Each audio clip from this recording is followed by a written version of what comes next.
Good evening and welcome to the 2023 Team Leader Training presented by CE5 UK H.I.C.E.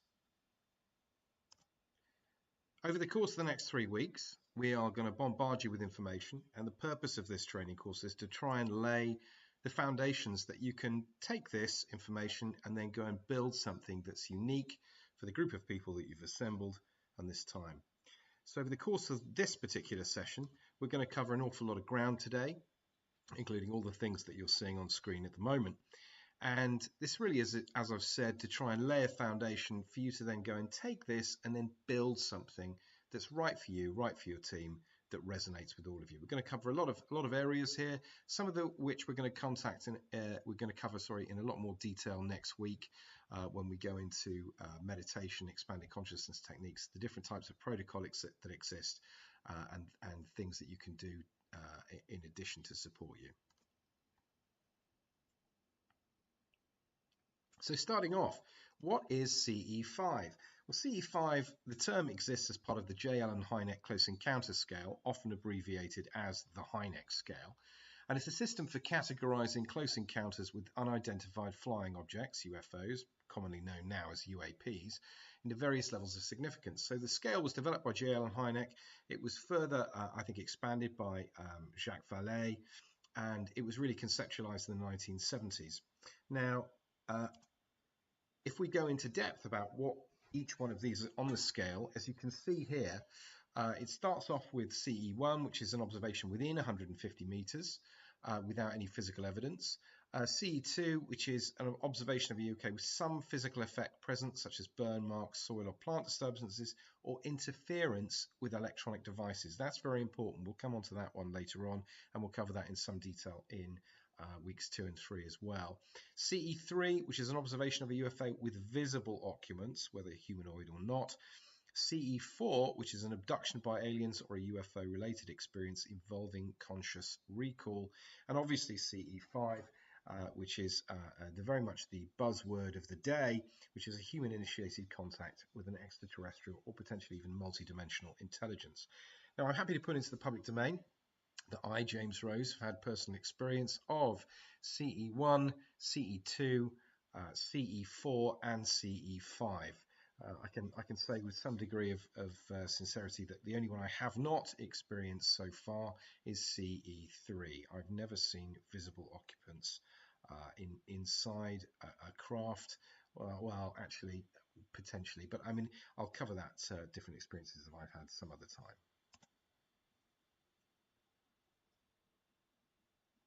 Now, if you want to understand CE5, and if you've got an awful lot of people coming into your team that have never had any exposure to CE5 or the principle that contact with extraterrestrials or multidimensional beings could be achieved through consciousness, one of the most important things that you're going to have to deal with straight away is the perception of consciousness, of unconsciousness, and of reality. And this is very and how human civilization works and serves to program us is, in my eyes, correctly described by Carl Gustav Jung.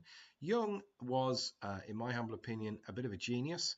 He's had a huge impact on a number of different academic disciplines, including archaeology, anthropology, psychology, psychiatry. He was actually a Swiss psychiatrist himself.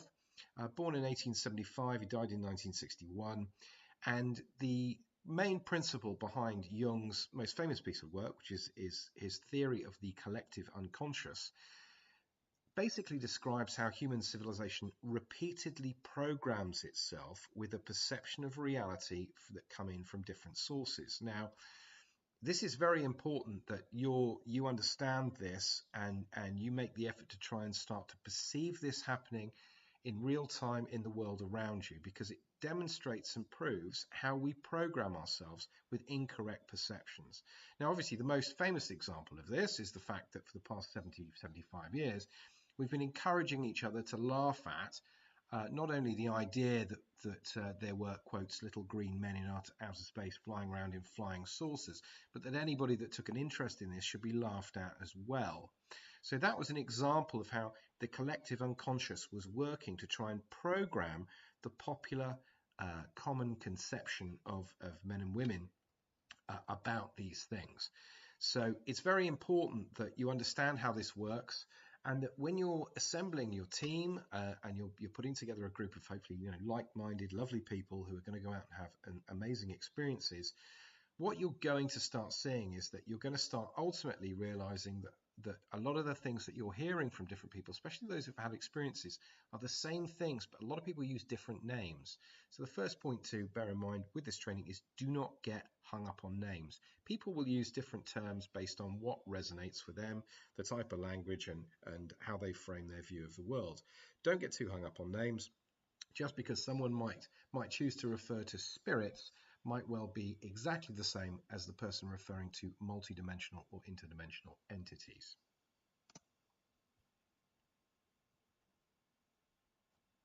So what is CE5? In a nutshell, it stands CE5 is a human-initiated contact event. Now, this is achieved by communicating with other intelligences when in a state of expanded consciousness. So what is expanded consciousness? Basically, it's a heightened state of awareness and perception and an understanding beyond your usual waking state of consciousness. Now, the challenge for us, going back to the point I made just now about Jung, is that we frame our view of reality predominantly based on our perception of through the five senses, so touch, taste, smell, sight, sound. However, expanded consciousness opens up something brand new for many people, which is the ability to perceive things that fall outside those five areas. So during an expanded conscious state, individuals may experience a deep sense of connection with the world around them, heightened sense of perception of their own thoughts and emotions, greater sense of clarity, and an understanding of the nature of reality.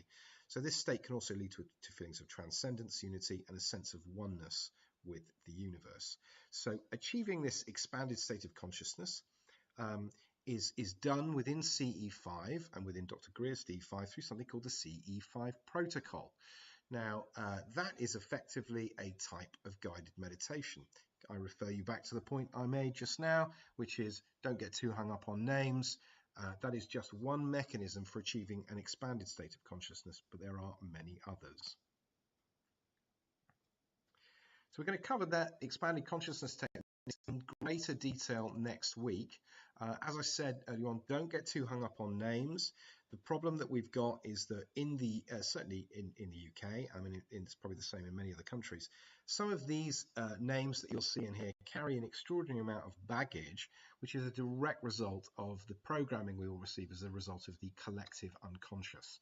This programming is totally incorrect, and you've got to start to perceive it as such. All of these things achieve basically the same thing, but you have to strike a balance with embracing these expanded consciousness techniques with embracing something that will work for the group, but also understanding that you've got an obligation to yourself to explore whatever works for you as an individual. So all of these mechanisms are tried and tested, they work. There is going to be, there is some emergent neuroscience to support the fact that these things, there is something behind them. There is clearly something going on a quantum level with regard to physics that we do not understand yet. But these things that you're seeing here, so energy work, Tao-Chi, yoga, Reiki, although those aren't the only means of energy work, there is a lot of emergent information relating to an area called quantum biology at the moment, which demonstrates there's an energy exchange taking place in the human body at a subatomic level.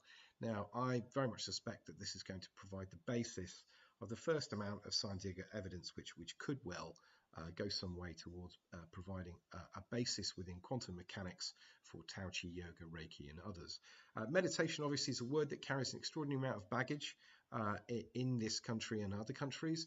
What you have got to understand, though, is that the emergent neuroscience information that is covering this now is demonstrating something extraordinary, which is that meditation significantly increases cognitive brain function by potentially, 23% or more. I've no doubt that there will be other techniques, but at the moment, based on the actual research that's been done, the early papers are suggesting there is a significant increase in cognitive brain function, and and also people that meditate are able to access 6 or 7 areas of their brain that people that do not cannot. So what I'm basically saying in summary of all those points is that meditation actually makes you more intelligent. So whether or not you actually ultimately connect with extraterrestrials, interdimensional beings, I would say is largely irrelevant. You're going to get a practical benefit of this over the course of the coming months, years, which, as I said, will make you more intelligent. It will expand your consciousness. It will make you able to access areas of your brain. The gateway process is outstanding. I'm actually doing this re-recording of this training video on Saturday, the 18th of March. At 10 p.m. tonight, the wonderful Miss Holly Wood is giving a fantastic interview with the Monroe Institute. Now, the gateway process was created by Robert Monroe, and for people that struggle with practical meditation, this could be game-changing for you to achieve an expanded conscious state. It works based on the principle of playing two separate sound frequencies into both ear to effectively push you into an expanded state of consciousness. So guided meditation and hypnosis are also part of that, and we will cover more of all of that in great detail next week.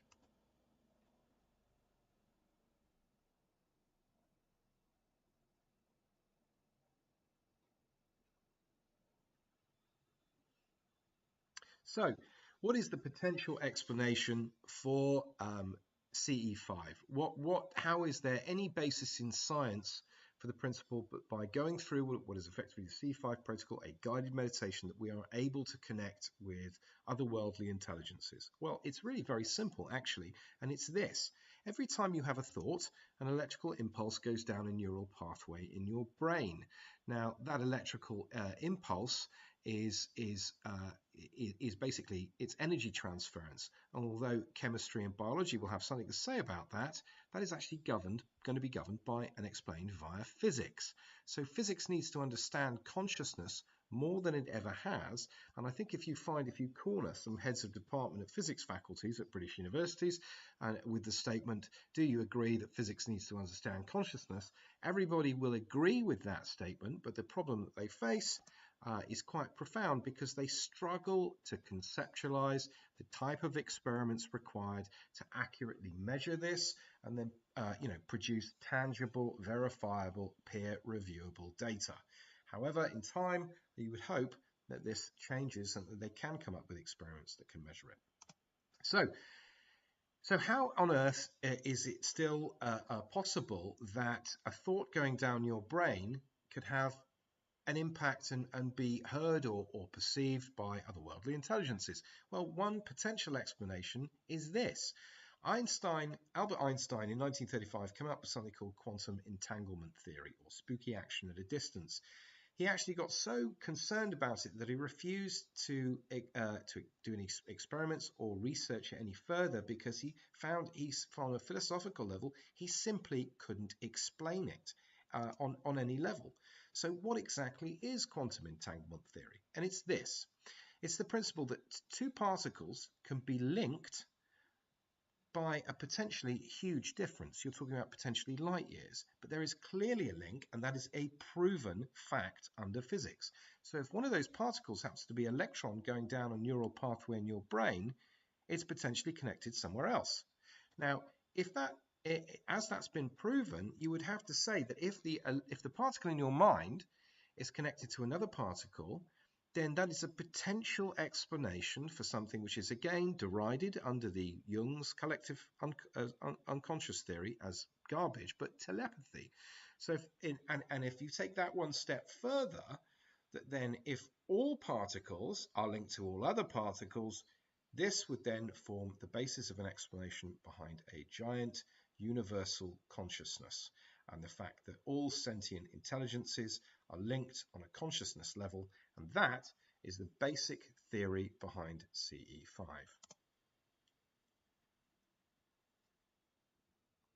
So, bringing you up to the present day, this is the map. You will find this map both in the CE5 UK H.I.C.E Facebook group, in the featured post section. You will also find it in our app, which is available on the Google Play Store for download for free.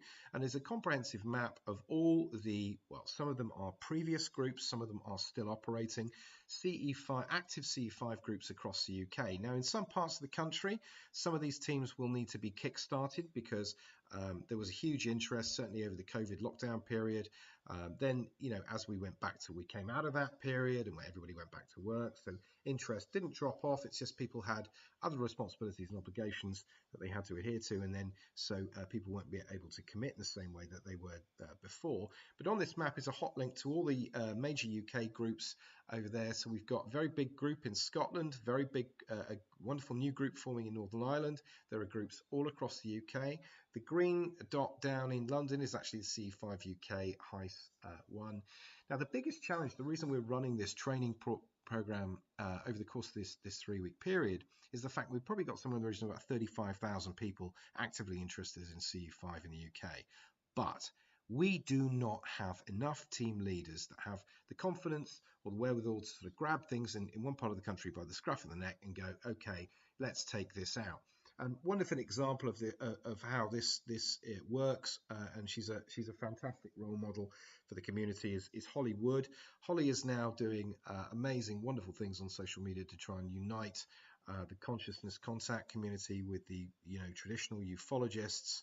But we gave her responsibility to run the Northwest team probably about a year and a half ago or so, and she's done brilliantly. She's got them all out. Northwest team are right at the top. If you see where Wales is, it's the light green patch there. That's Holly's group there. So we've got 35,000 people. We estimate of that 35,000 people, only about 5% have actively tried it. Everybody's just, it's a token interest for other people. So we need new team leaders to get out there and get people seeing this with their own eyes. This is not make-believe. It's not kooky. It works. And almost every single, well, no, it is actually every single team that we've helped set up in the UK has had an experience. So if you're here listening to this today and you're wanting to take out a team, you are going to have an experience. Be under no illusions about that. Every team, and some of the experiences that some of these teams have been absolutely staggering. So this is something you've got to go and see with your own eyes. Disregard everything. Don't listen to me. Don't listen to anyone else in the UK. Go and try this for yourself. This is the most staggering thing about it. You have to see these things with your own eyes. So teams are now in the, reforming, retraining, getting organized again, and getting ready to get out there. So in regard to consciousness contact, CE5, although it was, it's the descendant of Dr. Greer's CE5, original CE5 team and work, CE5 is actually nothing new. The idea that there's been contact on a conscious level is actually thousands of years old. Now, I think I've outlined many times my previous background. I previously studied anthropology at degree level, and I've found numerous examples of indigenous contact between indigenous peoples and extraterrestrial interdimensional races. Some of the indigenous groups have been overt and direct, coming forward to make statements that it's time to inform the Western world. They've been having contact with extraterrestrials. This has been going on a very long time. The best example of this are, without question, the Native American Indians. They've been incredibly brave coming forward and stating this. We'll cover some of the examples in a minute. There are also, although they're far shyer than the Native American Indians, there are a number of suggestions that this has also been the experience of the Aborigines. The Zulu have also recently come forward, and so has the Dogon. Now, all of these peoples have got a lot of shared DNA, shared ideology. So what is the thing that connects them all? Well, first of all of these indigenous groups have a deep connection to nature. They will have a deep respect for nature and view the natural world as sacred. Now, the other thing which is really critical to understand is that they actually all believe that our planet is sentient. Now, this is not a new idea at all. This is obviously the basis of Gaia theory, which exists in our modern day and age. But beyond that, it is also something that is found within the Hindu faith, which is a 4,500-year-old faith on planet Earth. Now, for all of these peoples, spirituality is woven into their daily life. It's not just something they do on special occasions. It informs every part of their waking day, and everything they do is integrated into their spiritual belief. So they also, like Hindu, Buddhism, Taoism, and the ancient Mayans, they believe in the principle of the third eye. So for Hindu and Taoism, this is an idea that throughout your body you have energy centers. So in the same way that the body has organs, the etheric form, whatever you want to call it, soul, spirit, whatever word you're comfortable with, actually has components as well. And those components are referred to as energy centers. So they have different names. In Hindu and Hindu refers to chakras, Taoism refers to Dantian, and this principle that there is an energy center located which may or may not be linked to the pineal gland in the brain, which is sort of felt on your forehead. Now, all of these indigenous groups have that is core in their beliefs, and they all have different types of technique for achieving an expanded state of consciousness. So now, all of these things here, from the planet being sentient, the principle of the third eye, spirituality woven into daily life, and expanded consciousness techniques or meditation, are what they are saying is the mechanism that's helped them connect with extraterrestrials. And the extraterrestrials have given them messages about deep-rooted concern over potential for environmental catastrophe, and how we treat each other, and a requirement for the human race to embrace expanded consciousness techniques so that it could start to achieve potentially its full potential. So the Native American Indians have a long history of contact with beings they refer to as Kachina, which they believe to be extraterrestrial in nature. The Kachina are said to have taught the Hopi about agriculture, spirituality, and astronomy. Now, these are four specific tribes within the Native American Indian indigenous peoples that have all alleged to have had this contact. So the Hopi, the Cherokee, the Sioux, and the Navajo. Now, according to Cherokee legend, their ancestors visited by moon people came to Earth in flying ships who had advanced knowledge of astronomy and mathematics. The Sioux Indians have come forward. In 1879, claimed to have seen a large glowing object in the sky that emitted a loud humming noise. The object was said to have landed on a nearby hill, and they saw strange symbols on its surface. And equally as well, the Navajo have a tradition of star people, which they believe to be extraterrestrial beings who again have advanced knowledge and taught the Navajo about the stars, celestial objects, and astronomical information. Now, if you then go on and you break down and have a look at the Aborigines also believe, if you go to the caves in the Northern Territories, they have basically pictures, thousands of images of something which is described as the Wandjina. The Wandjina are revered spirits, and again, allegedly came from the clouds and created the land and the people. Equally, they have the Pukina are spirits in Arnhem Land in Northern Australia. They're said to come from the stars as well and have the ability to control time and space. And some of the legends describe them as having large black eyes, which is something you'll see in the images of the Wandjina. So there's this consistent idea that doesn't seem to be going away, that these beings that are inscribed on the walls of caves in Northern Territory, the Wandjina and the Pukina, are they potentially grey aliens? Who knows? But one thing's for certain, that there is the Aborigines regard this as deeply personal, private to them. They're not interested in answering questions from outsiders about this, and that is absolutely their right to do and feel that way. But it doesn't help us in regard to trying to understand this. The Min lights are a phenomenon that's been reported in the outback of Queensland for over a century. Small bright orbs moving erratically and silently through the night sky. And the Aboriginal people believe that there's lights or spirits. And the Chiriga stones are sacred objects that legends describe as having come from the stars, imbued with powerful energy. So you've also then got the Dogon, but one of the things I want to briefly touch on now is the fact that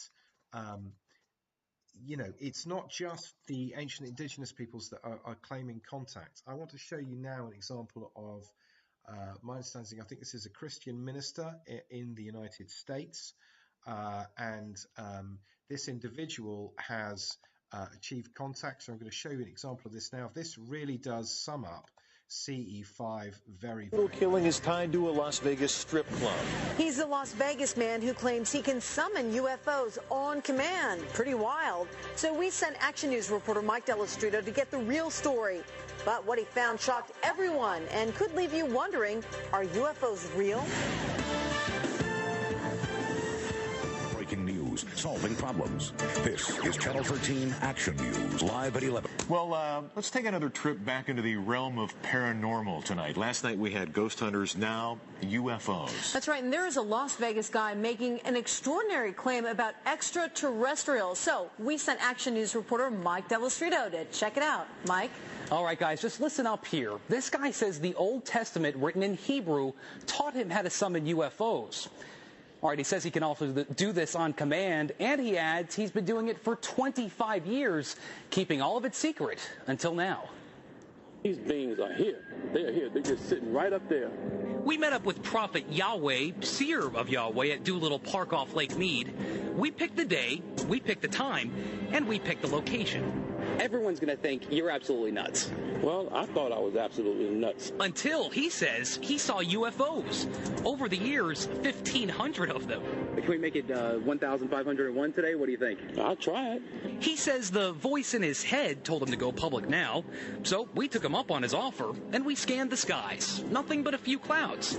When the prophet started praying for a sighting, I wasn't exactly convinced. I pray, oh Yahweh, that you send a sighting so that they know that I am not mentally ill. I am not a false prophet, like those who seek to kill me say I am. I see something straight up. Oh, brother, look at it. There it is. You can barely see it, a white speck. Then another sighting. There it is. I got it. Photojournalist Jonathan Hawkins locks in on it. Let's take a closer look here. It's an orange sphere that appeared out of nowhere. I call the boss with an unexpected change in my story. I can see it clear as day. In fact, it's bright. I can't believe this. It's moving pretty fast. It's going to Nellis Air Force Base. It wants to be seen. We called Nellis to see what these things might be. Guess what? They didn't call us back. But this thing started coming back toward us. It's coming toward us now, I think. What? See, it's coming up toward us. Whoa, man! Oh, hallelujah! Then, a few seconds later, it disappeared. It's going back up in space. Prophet Yahweh isn't concerned. He says it'll be back. And I'm still not quite sure what those things were. Now, if I didn't see this for myself, I probably would have just laughed this whole thing off. Prophet Yahweh says, though, this is just the beginning. He says we're going to see a lot more of these things starting next week. And he says one will come down low enough for all of Las Vegas to see. Mike Delastrito, Channel 13 Action News. So as you can see, this idea of consciousness contact is not something which is linked to one specific group of people or one religious faith.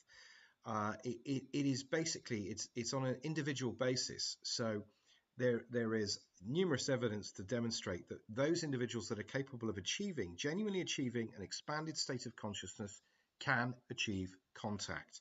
And this is the basis of all of Dr. Greer's work, and he has produced this CE5 protocol, which is kind of like a one-size-fits-all expanded consciousness technique for a group, and I have to say that it works. So this is now in terms of team building, which is one of the core components of what we're going to try and cover today. One of the most important things is that from the get-go, whatever experience you've had previously in your professional life, in your job, in whether that's been in a corporate setting or a non-corporate setting, if you've had leadership before, often there's a tendency, especially if it's in a work capacity, to refer to it as my team. Never, ever, ever refer to a CE5 team as my team, because as soon as you do, you are putting your ego onto the team. And once we come on and discuss this a bit further in a minute, you'll understand exactly why that is a big no-no. And to sum it all best by the immortal words of the incredible Mr. Muhammad Ali, who said, "Me, we," and what he meant by that was that you are letting go of the idea of you as an individual and you're embracing the idea of the collective. So I'm going to cover a couple of real world examples now, which I find to be very exciting when you put them in the context of CE5, and it will really give you a very strong flavor of actually what you're trying to achieve. Now, the similarities ultimately between a sports team and a CE5 fieldwork team simply cannot be overlooked. And I want to draw your attention now to this incredible individual. This is Mr. Phil Jackson. Phil is I think, probably one of the most successful NBA coaches for basketball in the United States. And he's previously coached, as you can see here, two of the most successful teams that have existed over there, the Chicago Bulls and the Los Angeles Lakers. Now, one of the things that's amazing about Phil is the fact that he won all these championships, but he really did pursue a very simple strategy to managing the team with both of these teams, and these were the hallmarks of the way he managed. Now, the reason I think Phil is so important is the fact that he actually grew up with a lot of Native American Indian children. He developed a deep appreciation for Native American Indian culture and meditation, and understanding how meditation was absolutely critical for an individual to be able to master their own insecurities and achieve their full potential. And so it shouldn't be any great surprise that actually one of the first things that he basically introduced for both the Chicago Bulls when he took over and the Los Angeles Lakers was daily meditation for the entire team. So he was getting the entire team to embrace the me, we, which is exactly what a CE5 fieldwork team needs to do. You get rid of the idea of the individual and you embrace the idea of the collective. And those teams that are able to train together and meditate together are capable of achieving their full potential. Now, some of the other things to mention about Phil are that one of the most amazing examples of this is the fact, or the most incredible things about all this, is that within these teams there are obviously some fairly sizable egos. But when you look at what he achieved, he won his first championships with both of these teams under the same set of circumstances, which is effectively getting the biggest egos on the team to put their egos aside and put the agenda of the team first, me, we. And he did that brilliantly. And even to the point where for the Los Angeles Lakers, who won, I think, their first championship in over a decade, back in, I think it was the year 2000, in the final timeout, the Lakers were something like, 12, 14 points down in the final quarter. Looked like they weren't going to win, weren't going to come back. And in the final timeout of the game, which Phil called, whereas most other coaches would be screaming at their players and demanding that they adopt a different strategy or a different approach or a different play, Phil got the entire team to meditate together. They meditated together, came out of that, and then recovered the 14-point deficit, won I think it was the regional conference finals, and then went on to win the championship. So for Phil's teams, and this is directly relevant for any CE5 team, so the point I'm making here is that you really should try and treat it like a sports team. It's exactly the same set of principles. You've got to build trust. Everybody's got to trust each other. That's critical. You can't have anybody being suspicious. And trust takes time. It's going to take weeks, potentially ice breaking, go to the pub together. Team members must be willing to communicate honestly and openly. And the most important part of that is they listen to each other. You've got to embrace a common goal. That's critical. Your common goal with CE5 is going out for field work and trying to have an experience. And the entire team has got to be embracing that. So every step of your journey is a step towards that goal. And it's got to be clear and measurable. You've got to create a sense of belonging. Every member of the team should feel like they're welcomed and feel like they're part of it. And that they're free to share their experiences with the team members, that they're part of something that's bigger than themselves. And point number 4, which is critical, this is one of Phil's points, but I would say I have to really fundamentally agree with this, and it's linked to sort of not describing the team as my team, is you've got to encourage everybody to come forward and lead the team. This is really, really important. Probably one of the best things I did with CE5 Southeast London, looking back on it, was after I'd set up 2 fieldworks, I stepped down as the team leader immediately, and I asked someone within the team who I thought was much more talented as a team leader than me, who has wonderful fresh ideas, brought a fresh approach to take over. That individual was Alex Denzi. Alex, big shout out to you, buddy. He did an amazing job with CE5 Southeast London, and did much better things than I had. I could have done. So rotating that leadership's really important. Get everybody to have a go running a fieldwork team. Get everybody to maybe have a go writing a meditation. It's not difficult. You just have to encourage each other, and that's really key. The emphasis that the team over the individual we've covered before, and most importantly of all, what the whole team's got to do is meditate together. So as you can see, all of these points are points relevant for a CE5 team. And if you embrace those, you will have an experience.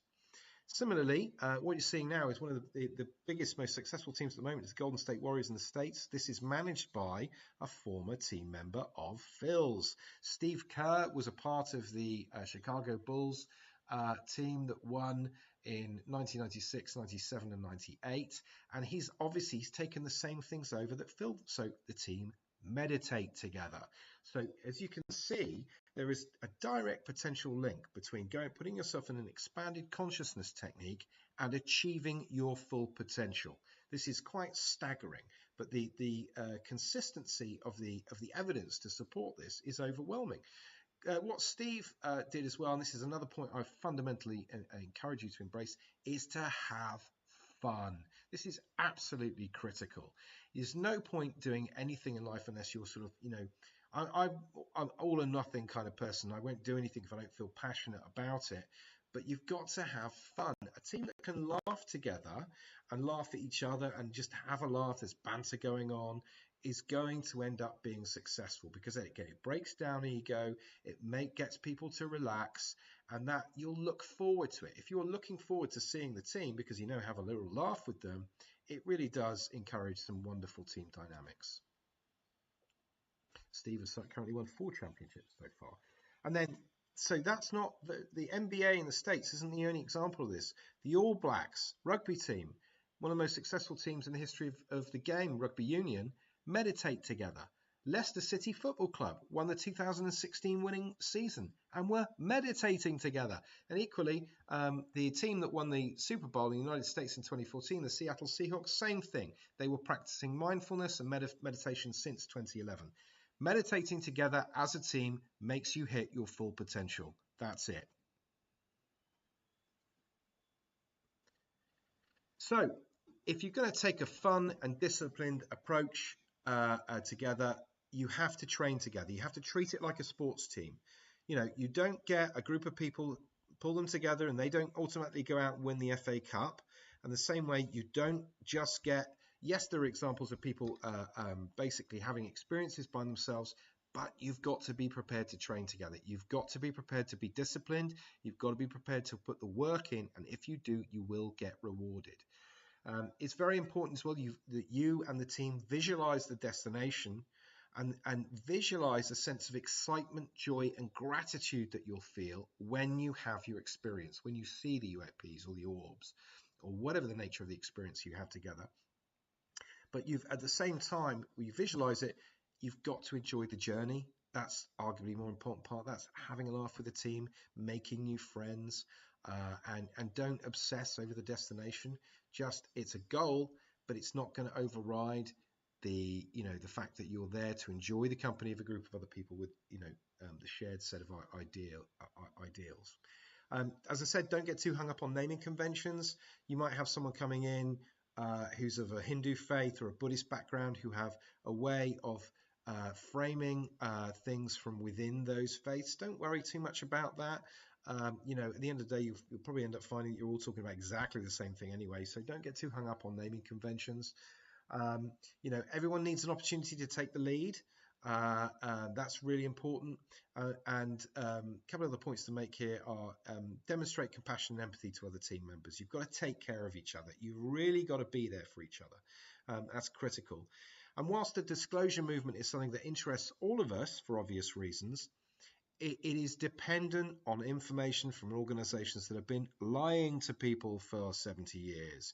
So don't get too wound up about that and try and put that on the back burner. Whatever happens with that happens. It's irrelevant to trying to achieve contact by yourself. And the two are not dependent on each other. You don't need what's going on in the disclosure movement to have any impact on your CE5 team. So don't worry about it. And every day, work towards your goal, manifest the outcome that's safe for everyone.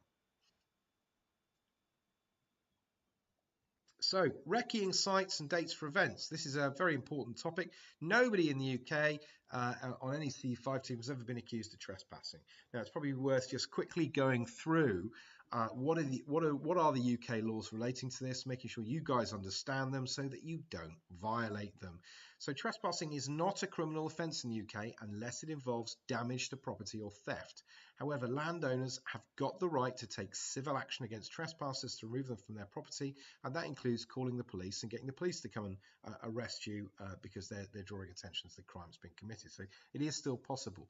And the police can use reasonable force to remove these. So basically, and then separate to that, an aggravated trespass is a criminal offence because someone enters or someone else's property with the intention of disrupting lawful activities, so a group of protesters. Now, that's not going to be anyone from the CE5 movement, but the bottom line here is you've got to ask permission if you're going onto private land. And generally speaking, if you have a whip round, if it's an area that is really important to you, you have a whip round and maybe offer the landowner a little bit of money for, you being there for 3-4 hours or so. I'm sure they'll be fine about it, but get the permission. Don't upset anyone. We haven't been accused of trespassing. Don't want to going forward.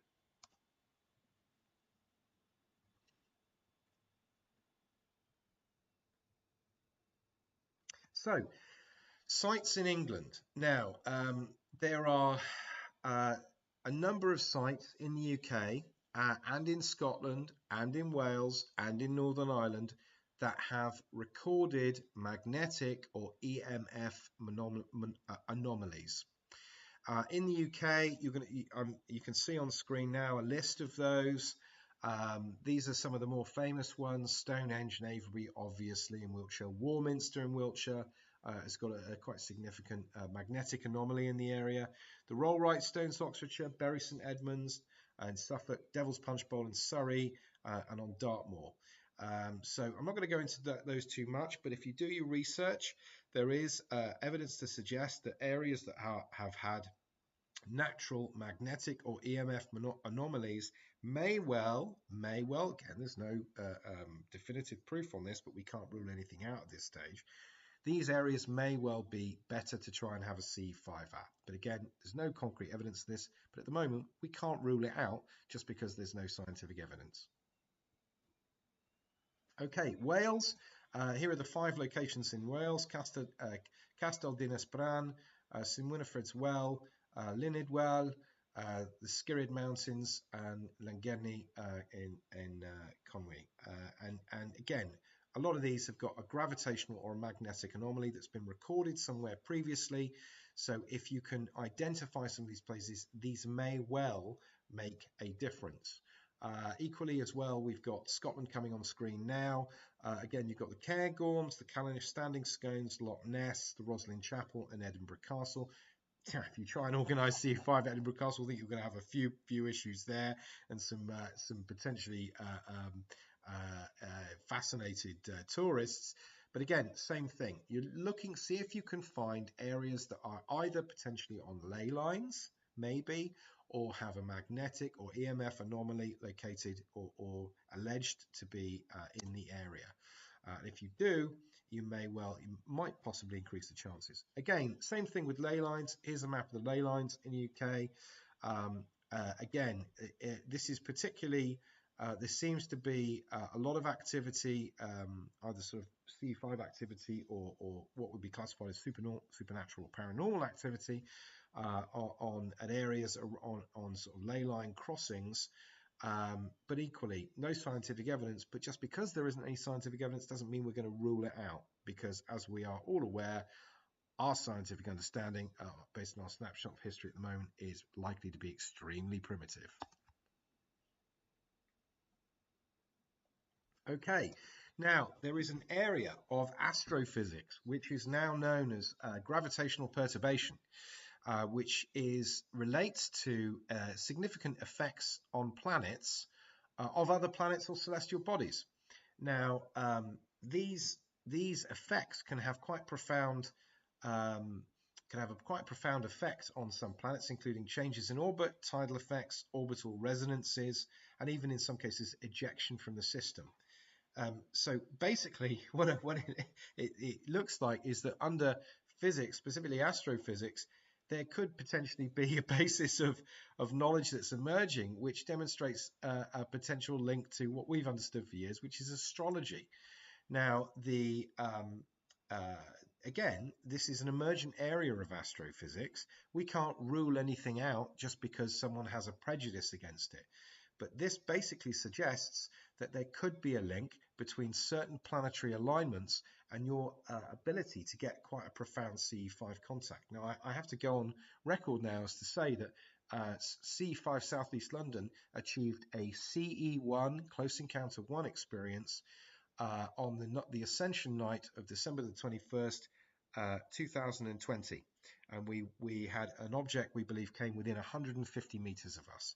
We think, or I honestly need to discuss this more with the team, but I think that was linked to a really significant planetary alignment that took place between Jupiter, Saturn, and I can't remember, I think there was one other planet involved in that, but off the top of my head I can't remember. But planetary alignments could well be critical. Which leads us on to the idea that actually the other thing that's likely to be extremely important is the lunar cycle. So you cannot rule it out. Just because there's a prejudice against astrology, we've already demonstrated that gravitational perturbation is an area of astrophysics which demonstrates that there are influences on other planets. So we can't rule it out. The same thing is with the moon. So the lunar cycle may well have a direct impact on this.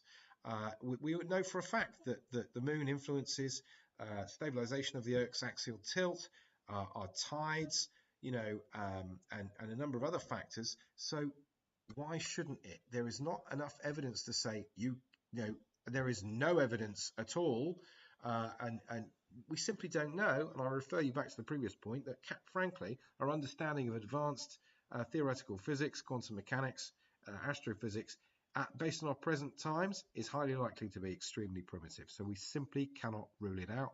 And I would suggest that actually it's important that teams start to try and measure this and start organizing events around potentially the lunar cycle to explore whether there is anything in it. So to sum up, these are two of the papers that I've chosen to quote in my research for this presentation today. Gravitational Perturbations in Stellar Systems by Ford and Recce, published in 2008, and Gravitational Perturbations in the Solar System by Grenfell, published in the journal Physics Reports in 1999. So these are caused between interactions between bodies, sun, planets, and moons. And they can cause changes in the orbits of planets and moons and complex dynamical behaviors. So again, it's an area that I would encourage anybody to go and research for themselves, but it's clearly some sort of effect going on there. Now, in terms of tools and apps, these are the two apps that you could download. Obviously, if you've got an Android phone, you're onto a winner already. The top one is the app that I created, CE5 UK H.I.C.E. This is available to download for free. We've had, I think it must be about 1,000 downloads by now. I've got 100% 5-star reviews for it. I will come on to the tools that you need to use in week 3 when you have an experience and things you need to track. It contains pretty much everything you need from a tool set, from sub-tools that help you track civilian and some disclosed military airline traffic, celestial bodies like satellites, asteroids, meteors, stuff like that. It's all in the app, and it links to other things which will help as tools to use. Then obviously you've got Dr. Greer's app, which everybody starts with. I couldn't recommend you basically try this yourself. CE5 Contact, it's got some great CE5 protocols on it. Every team I know has started with Greer's app and the protocols on it. It is fantastic. Over a period of time, you'll want to try other things. We've written our own protocol. It's on ours anyway. So I would say get both of those apps, but ours is free. Okay, so equipment, depending on when in the year you're going out, you're going to need warm equipment. You're going to be seeing things predominantly at night when the temperature's dropped. Even in the summer, if the temperature's dropped, it does get cold out there, so have warm clothing. Good seat, or specifically a good gravity seat, is really good. Good gravity seat you can pick up for sort of, I don't know, 30 or 40 pounds online at any of the big shops, Decathlon and places like that. You need a good torch, you need good walking shoes, warm clothes. Selkie bag or Selkie suit, as you can see on the far right, the blue, it's basically like a wearable sleeping bag, which a lot of teams who are up north or in Scotland are swearing by, especially when it gets really cold and you're trying to meditate. There is nothing worse than trying to meditate if you are freezing. So again, you might want to do this. Now, this kit that the team will need as well. So on the left, I'll come on to talk about EMFs in a minute. I've already mentioned about EMF and magnetic anomalies earlier on relating to sites. I would suggest buying a tri-field EMF meter. You may well find there's so many people flowing to this from sort of the ghost hunting and paranormal community at the moment. If you're lucky, a member of your team will already have one of those, but it's definitely worth getting. You can pick them up for between, I think, 75 to 150 pounds. There's a radio here. I wrote a manual based on a radio contact modality. You can find it in the files section of the CE5 UK H.I.C.E Facebook group. It's up there, and this is based on Jimmy Blanchette in the United States and Mark Sims' radio contact modality. So basically it involves creating an image of a message, turning that into a sound file, and then broadcasting that on a radio. And you can go and watch the training video on the CE5 UK YouTube channel, and we had an experience using that modality during the training video. It was unbelievable. You're going to need a really decent Bluetooth speaker, preferably one that's got a fairly significant wattage, because at night, especially if it gets a little bit windy, being able to hear when it gets windy can be challenging. So getting a really decent waterproof, weatherproof Bluetooth speaker, very important. Laser pointer. I'll come on to the legality about laser pointers in a minute, but I would suggest that the team leader or organizer, facilitator needs to have one. They are quite important because you can draw attention to a particular area of the sky.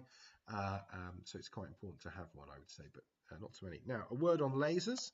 It's illegal to point at planes, helicopters, and it's a criminal offence. So it's bloody stupid if you do that. I think there was one person a few years ago that was arrested for this. It's extremely dangerous. It's dangerous for people in that vehicle. It's dangerous for the pilots. Do not do it. The whole purpose of a laser pointer is only to draw attention to an area of your sky where you can see some movement and you want to focus the other members of the team on that area, okay? So ideally, we recommend only one person should have it, and be really careful, especially with the tech that's out there. There's a lot of dodgy stuff that's manufactured. Try and get something that's going to be safe to use. And again, try not to get too many people in the team having one, because you cannot at all point it at any aircraft or helicopters or anything. Okay, EMFs. There are 5 different types of EMFs as I understand it. Really what you want for CE5 is type 3 that's seen here. This meter measures magnetic, electric, RF fields and displays readings on an LED screen. It also has an audio alarm and can be used to detect EMF from a variety of sources. Now I have to say this to you. Every time I've been out with a CE5 team that's had an EMF, right before we've had an experience, this thing has gone crazy. It's gone off the scale, and it almost acts as like an early warning indicator that you are about to have an experience. So I cannot recommend getting a tri-field EMF meter, preferably something military grade if you can. I've been lucky. I've gone out with a friend of mine, had military experience, brought along a tri-field EMF meter, and this thing went crazy right before we had an experience. So there could well be a correlation between this thing going crazy and these things turning up. Again, we can't rule anything out at this stage. The evidence to support the fact that there is EMF readings and the link between EMF readings and experiences is displayed on screen now. Rendlesham Forest incident in 1980. there were numerous instances of anomalous EMF readings with levels spiking as high as 0.05 milligauss in areas where the UFO had been sighted. The Phoenix Lights in 1997. There were reports of radios and car engines malfunctioning and electronic devices malfunctioning as well. The aerial school encounter, very important, this one. Many people know about this. 1994, there was a landing that was witnessed by over 60 school children in Zimbabwe. Some of the watches stopped working. There was an electrical sensation, and the EMF readings taken afterwards showed massively elevated areas where the UFO was sighted. The Stephenville lights in 2008, numerous witnesses in Stephenville, Texas reported seeing strange lights, and again, massively affected electronic devices in the area. So I believe that there is a link. My experiences, the experiences of CE5 Southeast London has confirmed this. We need to start recording this. We need to start taking EMFs out and recording it on nights when we have experiences. Very important. Radios. I've talked about the radio modality earlier on. Very important. I've written a manual. About it. Go and have a look in the files section, which you can access the manual either by downloading the CE5 UK H.I.C.E app on the Google Play Store. It's in the secret documents section, or on the CE5 UK Facebook group. But it will require you to get a license.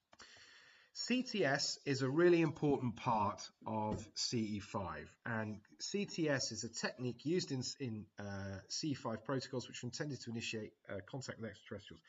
Basically, if we want to sum up CTS very succinctly, it involves the intentional focused use of thought and intention to create a signal that can be detected by extraterrestrial intelligence. So on almost telepathic basis, but really what you're doing is you're all creating an image of where you are on the ground on Earth in relation to space. You can use Google Earth to do this. I'm going to show you an example of what a Google Earth video of this looks like. And you get every member of the team to memorize that before you go out for contact. You're then, when you get to the right part of the meditation or the protocol and messaging that bit out, you're visualizing that from memory, having remembered it. So you're projecting out that location, and anyone potentially that is linked to you or observing your thoughts, or however this is working, can pick it up. So here's an example using Google Earth. This was created using the Google Earth on a laptop. So as you can see, I'm zooming in from space into area around Luton Airport, and that basically then shows you, how to do it. So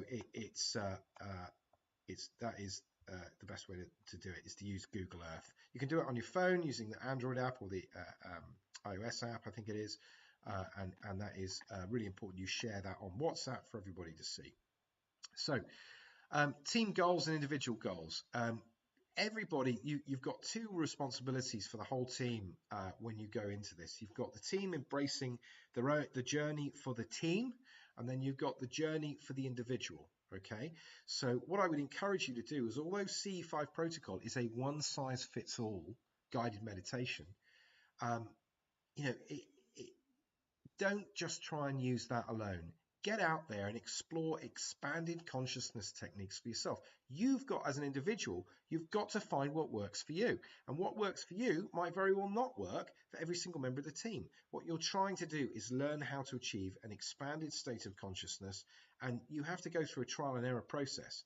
And as I said, it's a deeply personal journey, and it will be different for everybody. There's going to be a lot of things, and if you talk to each other about this, you all try different things and you share your experiences, it's really going to help everybody else out. So try and take a sort of a philosophical research approach towards this.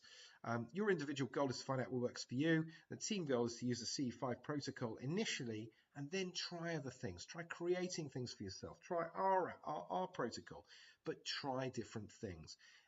There's going to be many different ways up this mountain.